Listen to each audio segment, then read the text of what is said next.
Vamos falar sobre Denis Bouanga agora já com mais detalhes, tá? A gente vai falar nesse vídeo aqui também sobre o John Kennedy, uma ótima entrevista dada após o jogo, que eu acho que esclarece e traz muitos detalhes interessantes pra gente. E o Zubeldia. O Zubeldia foi perguntado sobre o atacante gabonês. Depois da vinheta.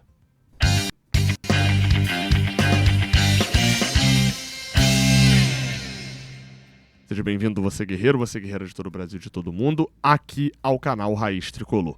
Eu sou o Gabriel Amaral, eu sou jornalista, sou tricolor. Deixe um like aqui embaixo se você gostar aqui do vídeo e se inscreva aqui se você gostar do canal, beleza? Vamos lá, a gente abre falando sobre Denis Bouanga, centroavante nascido na França, mas que tem origem gabonesa, né, do Gabão, e que até inclusive joga pela seleção do Gabão. O jogador pertence ao LAFC, ao Los Angeles FC, e eu falei mais cedo, né, num vídeo nesse domingo, sobre a situação, a informação que a gente tinha apurado com exclusividade no Jornada, mais especificamente o Vitor Lessa, e da negociação.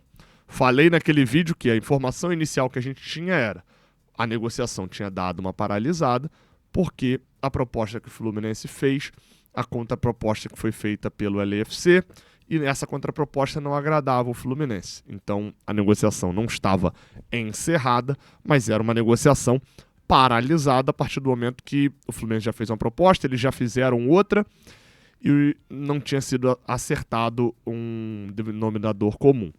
Falei, inclusive, aqui, com exclusividade, o ponto sobre a forma de pagamento. É algo, na verdade, que eu tenho me dedicado a comentar sempre, que a equipe do Fluminense, para esse ano, pensando ali na equipe de contratações, perdão, né, parece que estou falando do time, a equipe de contratações tem colocado como uma questão principal, que não é só o valor da contratação, é em quantas vezes está parcelado, qual é o parcelamento. E o LAFC, eu não sei se tem a ver alguma coisa com o Textor, mas pode ser, e eu vou explicar já essa questão do Textor, exige dinheiro à vista. Não é o valor inteiro, é uma boa parte do valor, a forma de pagamento é o entrave atual. O jogador do Gabão tem interesse em vir para o Brasil, é um objetivo. Denis Bouanga tem interesse. O jogador tem interesse em jogar no Fluminense. A proposta, o que está travando o negócio, mais uma vez, inclusive, é a negociação com o clube, com o LAFC. Os valores, tá? A gente tinha apurado a questão dos 15 milhões de dólares. Depois, as informações foram sendo publicadas, etc. Tem matéria da ESPN, matéria do GE. E aí um resumão das atualizações diz que o Fluminense fez uma oferta de 12 milhões de dólares pelo jogador, ela foi recusada por eles, e que na ESPN diz que a oferta é de 15 milhões de dólares. Tá? O que pode ser esse desacordo aí? Uma é a proposta que foi, outra proposta é a contraproposta deles.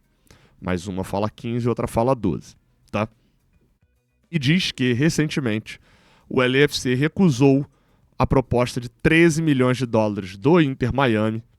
Recentemente, a equipe do Inter Miami, que foi quem fez essa proposta de 13 milhões de dólares ao LAFC, efetuou a contratação do Germán Berterame, centroavante do México, da seleção mexicana, que era do Monterrey, tem 27 anos, é 4 anos mais novo do que o Bouanga. Tem números muito interessantes lá na seleção mexicana, mas principalmente no campeonato mexicano, né, pelo Monterrey. Não é um histórico tão prolongado, os números não impressionam tanto quanto o do Bouanga, mas é um pouco mais novo. O Inter Miami contratou por 15 milhões de dólares. O jogador, inclusive, foi monitorado pelo Fluminense. O Fluminense tinha planejamento de, enfim, tentar ali uma negociação com os rajados, né, do Monterrey, mas acabou que o Berterame foi para o Inter Miami. Então o Fluminense aparece como uma opção ao Bouanga. 31 anos, atacante com números impressionantes. A média dele na Major League Soccer é de praticamente, em mais de cerca de 150 jogos, ele tem praticamente uma participação em gol por jogo. Todo jogo ele faz um gol ou dá uma assistência, mais ou menos esse é o recorte. Em jogos grandes, quem bota o LAFC e tira o América do México no Super Mundial é o Bouanga. Importantíssimo na classificação. Então, mais recentemente, recebendo ali contratações, não é um time como o LA Galaxy, que é o time estreladíssimo, olha só como esse é o time das estrelas, como o LA Galaxy era lá atrás, mas o som da seleção coreana, né, da sul-coreana, tá no LAFC. Você tem outros jogadores ali, o Lohri, o goleiro, né, é outro também que já chama atenção de lá. Então, assim, hoje, na verdade, a situação dele não é triste. Não, olha, nossa, como ele tá triste no LAFC. Mas a Liga Brasileira coloca um novo status. Uma transferência dessa em alta coloca ele num novo status financeiro também. Então, a gente ainda não tem informação sobre essa negociação ter voltado. Mas o que a gente sabe é que é o principal nome que está na mesa do Fluminense. Vamos lá, só para poder arredondar aqui. Quais são os próximos passos? Bem, o Fluminense precisa chegar no valor, ou chegar na forma de pagamento que agrade ao LAFC. Isso pode ser feito com negociação, mas isso também pode ser feito com dinheiro, né? O Fluminense subindo a proposta. Ele é um atacante, eu vi muita gente comentando, pô, ele não é um 9. De fato, eu não posso mostrar lances dele aqui, senão o vídeo vai cair, né? Mas se você pega pra ver lances dele, ele não é o 9 clássico. Eu falo isso no outro vídeo. Dificilmente você vai ver um gol dele com ele recebendo, posiciona o corpo, gira e bate. Ele normalmente vem jogar ao lado. É como se fosse segundo atacante. O exemplo do Vitor Roque e do Flaco Lopes é perfeito. São dois centroavantes, mas que jogam um ao lado do outro. Então, ele normalmente domina a bola, vem da ponta para meia, costurando nos dribles. É um jogador que, de fato, os lances impressionam muito. Vamos aguardar o andamento da negociação. O Fluminense tentava alguns nomes. Esse é o mais avançado, tá? Esse é o que chegou mais longe, é o que mais interessa ao Fluminense no momento. Não é descartada a possibilidade do Fluminense acertar outra contratação, mas esse é o nome do momento. Lembrando, 2 de fevereiro, falta um mês para fechar a janela. Claro que, ao mesmo tempo, a gente ou vai para uma coletiva, só para poder fechar, tá? A gente vai para uma coletiva e tem uma pergunta sobre o Bouanga pro Zubeldia. Aí eu quero que você me responda assim que eu mostrar o vídeo aqui. Eu vou te fazer uma pergunta e eu quero que você me responda na sinceridade no chat, olha só. Embora tenha só 6 jogos, queria entender da parte do treinador como é feita essa gestão aí para manter aquela concorrência ali, mesmo sabendo que vai vir um jogador de peso. O Fluminense já falou que está buscando esse jogador, então queria entender como está sendo feita essa gestão dos centroavantes e se tu está assistindo já os jogos do Denis Bouanga. ¿De qué? Denis Bouanga. ¿Quién? Está assistindo os jogos já do Denis Bouanga? ¿Quién? ¿Yo? Sim. Está avaliando já. Atacante, novo centroavante. Bueno, Essa voz no fundo era do assessor do Zubeldia, do Fluminense, João Pinheiro. Manda um abraço aqui que foi, né? O João Pinheiro ali já deu assistência pro Zubeldia, né? O Zubeldia faz... Eu quero saber de você o seguinte, o Zubeldia faz esse quem porque ele não entendeu o nome, ele faz esse quem porque ele não conhece o nome, ou ele faz esse quem porque o Zubeldia, a galera diz que ele parece o Agostinho Carrara, né? O Pedro Cardoso antigamente, ele é só um excelente ator. Vamos lá, minha visão, tá? Aqui. Eu acho que na primeira ele realmente não entendeu o nome, foi pego de surpresa, achou que era um jogador do Fluminense. Depois ele entende o nome e ele vira um ator. Porque é meio óbvio que o Fluminense fez contato, né? A gente tem informação, e é meio óbvio que o Fluminense não faria uma negociação à revelia do treinador, né? Então acho que ele só foi meio ator. E aí o assessor de imprensa aparece, ó, é um nome que estão falando do mercado, mas a gente não tem nada oficial sobre isso. Do tipo, olha, não é que o presidente deu entrevista e tá liberado pra falar, não. Mais ou menos isso, imagino eu. E aí, a resposta dele, eu vou botar aqui um trechinho, mas a gente vai ver a do John Kennedy já. nosotros tenemos que centrarnos en hablar sobre los jugadores que tenemos, no sobre los jugadores que no están.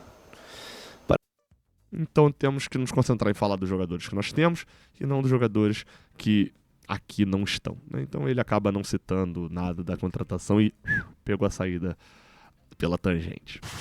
Agora, a entrevista do John Kennedy, essa eu achei bem interessante. Eu tava vendo ali o final da transmissão e eu vi que era o JK que ia falar. Eu falei, interessante, vamos ouvir o John Kennedy, porque eu lembro lá de trás, o John Kennedy sempre teve muita personalidade para dar entrevistas. E em um determinado momento era até um problema ali, porque ele era muito jovem, então se perdia um pouquinho e tal, mas ele sempre teve muita personalidade para dar entrevistas. Eu achei essa entrevista, especialmente, eu vou até pegar aqui o nome do repórter depois para poder citar, achei que o repórter mandou muito bem na forma como fez as perguntas e nas perguntas, porque pós-jogo, normalmente, a gente está acostumado com o quê? Vem aqui a pergunta, e aí, cara, fez o gol, tá feliz? Aí, putz, tem que fazer outra. E agora? Meio de semana, volta o Brasileirão, né? E aí o jogador... A gente às vezes cobra dos jogadores darem respostas melhores e as perguntas também são muito ruins por várias vezes. E eu gostei que esse repórter ele aprofundou de uma maneira muito interessante e o John Kennedy deu uma boa resposta também. Vamos ver aí. Para nós é muito importante... Aí a gente tá ouvindo o Zubeldia, né? Olha só, pode ser que tenha alguns momentos que eu vá colocar só uma foto do John Kennedy aí, porque pode ser questão de direito autoral, tá? Então vamos lá. Ô John Kennedy, deixa eu aproveitar que os jogadores do Botafogo ainda não saíram para saber de você. Você falou que tem trabalhado bastante e a gente ouviu de muita gente de dentro do clube falando o quanto você tem se dedicado, pediu para voltar mais cedo do que o elenco principal para treinar. Você já alcança números melhores do que na temporada passada com a camisa do Fluminense. Aliás, é teu melhor início de temporada na carreira. E existe uma pressão da torcida pela contratação de um centroavante. Isso chega até você? De que forma chega até você? E de que forma você tem pensado esse ano diferente? Já que pediu para voltar antes, tem trabalhado? Como eu venho falado em outras entrevistas, é ano de oportunidade. Eu acho que iniciar o campeonato antes é uma oportunidade importante. E eu estou no Fluminense, é um clube grande. Vai sempre haver pressão e... A torcida tem que pressionar mesmo, é o papel dela.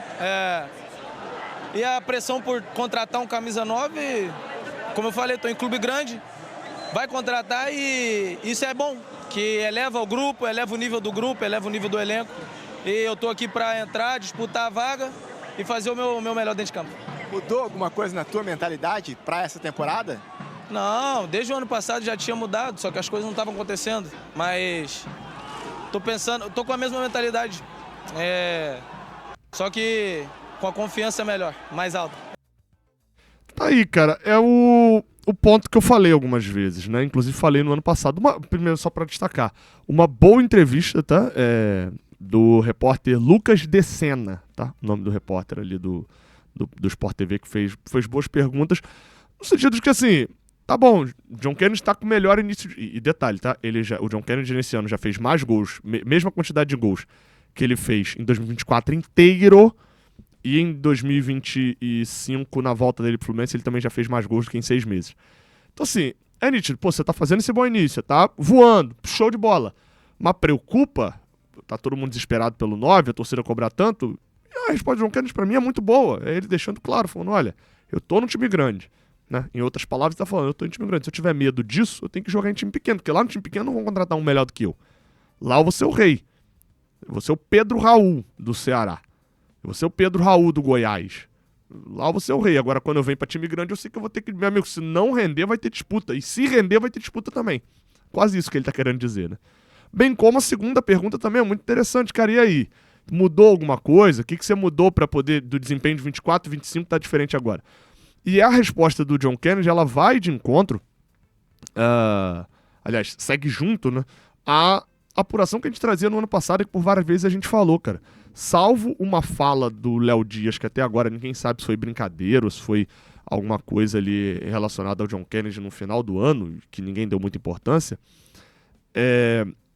salvo aquela situação, a gente não tem, e a gente conversa nos bastidores, a gente fica sabendo de muita merda assim que o jogador faz, etc. Jogador do elenco, a gente fica sabendo. A gente comentava alguma coisa do John Kennedy, mas também, né? As pessoas falam, não, gente, o John Kennedy tá tranquilo. O John Kennedy está tranquilo esse ano, ele não tá rendendo futebolisticamente falando. E eu falei no final do ano ainda, falei, cara, isso é o que me gera mais preocupação, porque enquanto o John Kennedy era merdeiro, eu ficava falando, tá, o merdeiro, eu odeio o merdeiro, Mas ele tem bola pra carreira dele, beleza. Agora, quando ele tá tranquilo e não tá rendendo, me dá um desespero. Porque aí parece que o John Kennedy é ruim. E ele nunca foi ruim. Ele nunca foi um centroavante fraco. E aí é o que ele falou. Já tinha tido uma mudança, só que as coisas não estavam acontecendo. A bola não estava entrando, não estava funcionando futebolisticamente falando. Esse ano começou funcionando. Ah, Gabriel, mas é gol contra o Madureira. Meu amigo, eu vou, pra encerrar o vídeo, eu vou citar aqui um exemplo que eu citei em 2020, quase que o ano inteiro. O Ganso faz um 2019 bom. Salva a gente do rebaixamento em 2019 junto com a galera ali. Lesionado.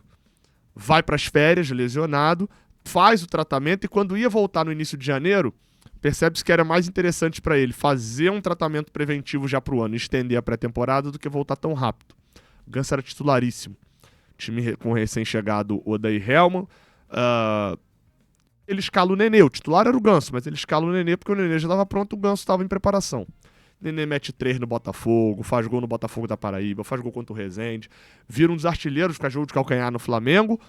E aí quando o Ganso volta 100%, o Nenê já tá voando. O Nenê foi o titular do Odair o ano inteiro, o Odair montou o time sem o Ganso. Então, início de temporada, às vezes, transforma uma temporada inteira. Transforma a visão sobre um jogador. E o John Kennedy soube aproveitar isso, voltando mais cedo. E, de terceira pior opção entre os que estavam aqui, hoje é a melhor opção, mesmo com um recorte aí de menos de 2 meses da gente entre uma falha e outra. Porque o futebol é fluido e se move rápido. É isso. Tamo junto, até a próxima. Valeu.